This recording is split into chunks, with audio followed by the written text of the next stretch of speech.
tässä yksi henkilö, kenet mä halusin esitellä. Onko se on päällä? Joo. Niin. Hei. Vai haluatko sä ite kertoa, kun sä on?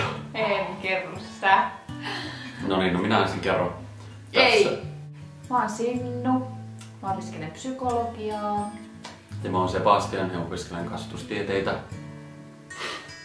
Ja mitäs tästä? Lämpirtsakka tyttö Pohjanmaalta. Meitä vähän jännittää nyt sitten tämmönen, että me kerrotaan tää tälleen, mutta sitten kun kuitenkin tullut kaikki asiat kerrottua elämässä silleen kohtuullisen avoimesti, niin sitten ainakin tuntuu silleen kohtuu luontevalta, että voisi näin kertoa, mutta siltikin vähän jännittää. Kun aina on jotenkin, kaikista ihmiset haluaa niin kuin arvostella, niin sitten vähän sillä tavalla, että uskaltaako sitä. Kovasti ollaan tässä yritetty kaikkia kommunikaatiotaitoja harjoitella ja... Hei, tuo kamera on muuten ihan vinossa. Noin. Sä katsot koko ajan tuohon kameraan vaan. Mä aina välillä katson sun. Minkä ihmeen takia sä aloit mukaan oikein seurustelemaan? Niin, se on hyvä kysymys. Sitä sopii ihmetellä. Hieno mies. En mä nyt tiedä, on niin kovin hieno. Kyllä sä nyt sen tiedät itsekin. Minä oon tällainen, aika tällainen. Niin ei nyt niin hieno. Hieno kuitenkin ja kokonaisuutenansa oikein komia pakkaus ja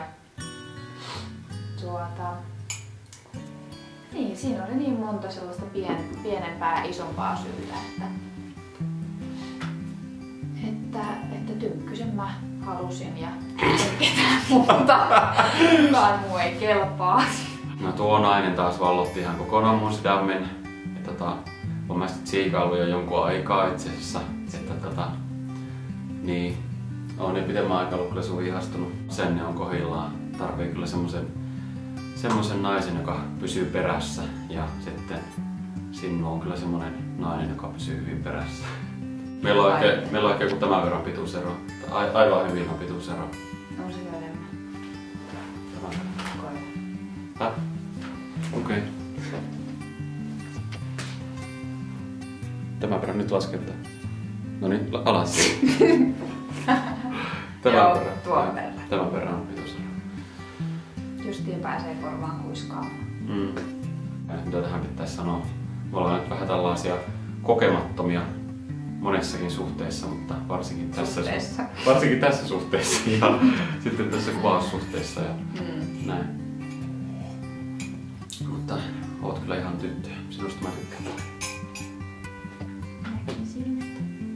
Saa nähdä, että sitten jos alkaa tämmöisiä kuvailemaan tulevaisuudessa, että mä en tiedä pitäisikö sä sitten kuvata. Me ollaan molemmat tämmöisiä, toinen on kasvatustieteilijä ja toinen on psykologi, niin voitte vaan kuvitella, että minkälaisia keskusteluita meillä on silloin, kun me ollaan kahdestaan, niin ette haluaisi olla kuulemassa. Tai sitten ne voi olla jopa niin mielenkiintoisia, että joku ehkä saattaisi halutakin olla kuuntelemassa. Mutta tässähän nyt kuitenkin on ja minä halusin hänet teille kaikille rakkaille ystäville kertoa.